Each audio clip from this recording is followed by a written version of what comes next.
did. People ask me all the time, how did you build 3 businesses? How do I do what you did? How do I follow in your shoe steps? And my best advice is don't. Take your best idea and focus on it, push on it, build it.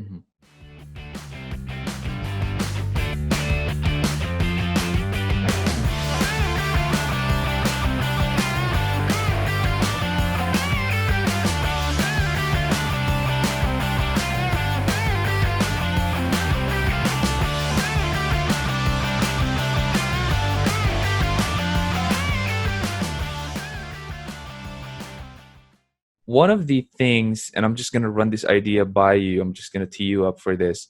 Sure. One of the ways that a lot of entrepreneurs now, especially startups, validate their idea is through the lean startup model by Eric Ries. Are you familiar with that model? Yeah. Were you able to practice that? Did you do that for any one of your businesses in the Veloz group? I wish that I could tell you that we were smart enough to. I'm a very big believer in that model. I'm a very big believer that companies should follow that model. And I think that one of the things that I've learned from experience is the importance of running as lean as possible. When we started our businesses, we did everything the wrong way. I mean, for starters, we started off by pushing on 10 ideas at once. That's not the way to do it, my man. Yep. I mean, Sean, you're an entrepreneur.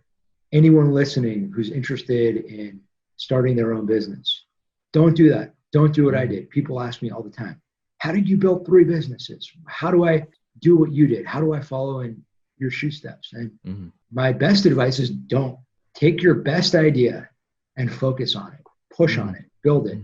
And Sean, to your point, I love that. I love the idea and the philosophy behind the lean startup, starting with validate, know your customer. I'm a very big believer in the importance of customer centricity in your business at every stage of your business. So our businesses are more mature now and they're catering to lots of different companies, across the world in the case of our office furniture business. But at every phase of our business, it was critical and is critical for us to be highly customer centric. And one of the things that following the lean startup model teaches you is the importance of customer centricity even before you have a business, because you're thinking about, who is my customer? Do I have a customer? Is my customer going to buy my product? Does my product really resonate? Or is it just something that seems cool to me? With custom tobacco, we fell into the trap of falling too much in love with our product. We thought that, we had this great idea, and everyone who we told this to, everyone said, oh my God, this was great. And, we were counting our money. Not only did we not have any money, we were losing all of our money, but we were so busy counting all this money that we were going to be making that we didn't realize the importance of doing the hard work of market validation. And that's something that everyone needs to do. So you mentioned earlier that you're going to give advice to people who want to start their own business, upcoming entrepreneurs, that, hey, don't do a lot of things at the same time. Just focus on one big idea, 2 big ideas maybe. So you had 2 winners from your sea of ideas. That's custom tobacco and Beverly Hills chairs. And the third one, which is Velo Solutions, you mentioned, is an offshoot or a product of the first 2 ideas. And that's very interesting because that actually kind of validates and reinforces your advice of just focus on 1 or 2 big ideas and then the others would follow suit. Is that really what happened with Velo Solutions? That is what happened. And even with that happening, I still am a believer in less is more when it comes to business ideas, especially for early stage businesses. You said focus on 1 or 2 ideas. I would say just focus on 1 idea. Pick your best idea and focus on it. It's something that if we had to do it all over again, I think that, and again, you can't turn back the hands of time. You can't turn back the clock. All you can do is push forward. But I'm a very big believer that was interviewed about this. I was interviewed on a different podcast. Uh, Time flies. This could have been a year ago. And Yeah. I put a little clip on my website when the host and I were talking about the topic of no regrets. Mhm. And a lot of people say, I have no regrets in life. And I think that that's total bullshit. I think it's impossible to have no regrets. I think that if you're intellectually honest, you have lots of regrets. Yep. And I regret plenty of things that I did in the early innings of my business. Do we have any baseball fans in the Philippines? When I say early innings, Yeah, will we people do. get the reference? It's not as big as in the US. We're mostly a basketball country, but we do have people who play baseball here and are baseball fans. What's the most popular baseball team in the Philippines? That one I'm not sure. So I'm not a Okay. baseball You're fan not a as bit. well. You're a basketball fan though. I'm a basketball fan, an What NBA would fan. I? Lakers be the most popular basketball team in the Philippines? It would be a number. Just like people are just wacky for NBA here and PBA. So I think when the Golden State was really killing it out there, it was the Golden State, and then now it's Lakers, and it's Yeah. just a mix. Whoever's winning. Yeah, whoever's winning, that's the most popular team. I think I that's actually that's read really an it. article on ESPN.com maybe a month ago about is it the Tentament, the basketball court in the Philippines, the famous basketball court? You know what I'm talking about? I'm not sure. I haven't heard of Oh, that. okay. There was a whole article, big article on ESPN about it. So I am aware about basketball crazy culture, and I say crazy in a great way because I love basketball. I Yeah. miss basketball right now. I'm a big NBA fan. I'm a college basketball fan. We actually have season tickets to UCLA basketball. Wow. So yeah, we love sports here. So, That's awesome. but going back to my point about no regrets, Mm. sure, I have regrets. There are lots of things that I wish I would have done differently, and all I can try to do rather than living in the past and feeling sorry for myself, which no one should ever do. You have to look forward. You have to learn from your mistakes. And hopefully listeners can learn from a regret that I have. And that's just pick your best idea, focus on it. Don't get distracted. Don't pull yourself in 100 different directions. Have confidence in yourself. Have confidence in your best idea and push on it. And if you wind up with two ideas because that's where life takes you, okay, so be it. Push on two or three or five or whatever. But don't start off thinking that you can successfully scale all these different businesses at once. That's really, really hard.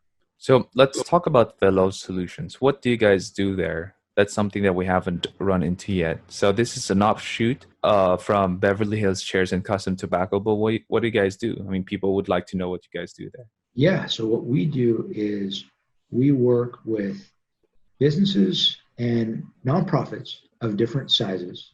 So we've worked with early stage companies, we've worked with middle market businesses, we've worked with some growth companies, we've worked with some mature companies. It really is all over the place, all industries.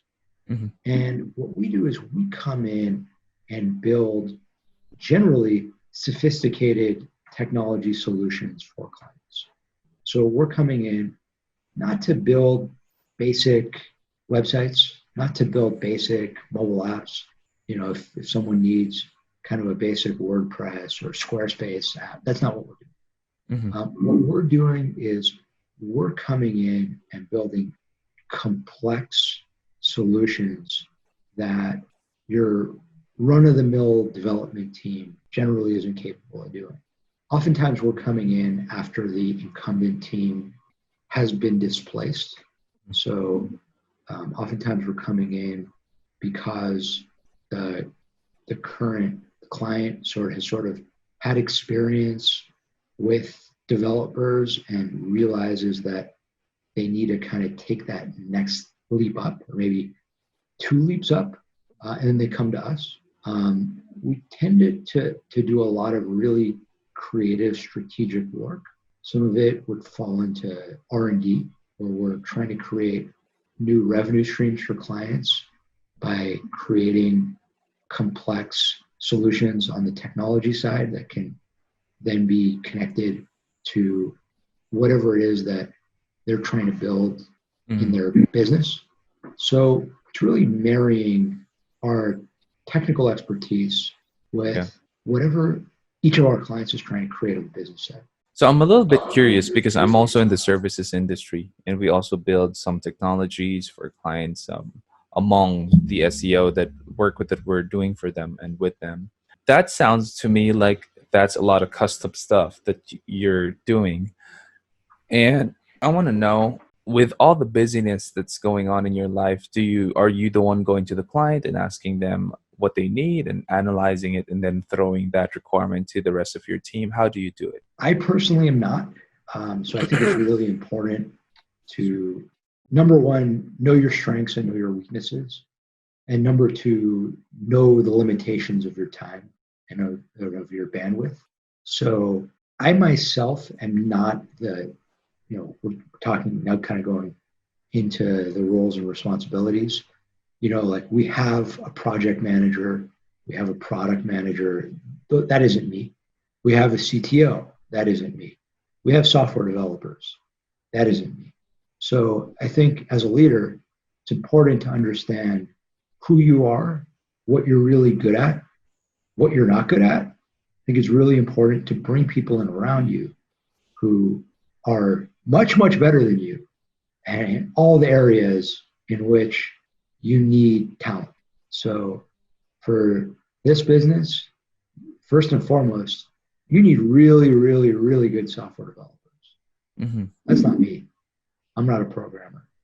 But we've kind of figured out how to source the absolute best developers that there are, between having really strong technical expertise that my brother has and having really strong knowledge around recruiting that I have. We've been able to bring in the best and brightest. So that's worked as an example. But I just think kind of on a more global level, it's really important to understand as a leader that not only can't you do everything by yourself, you shouldn't do everything by yourself. You're not going to be successful if you're doing everything by yourself. So to answer your question, no, I'm not the guy doing it.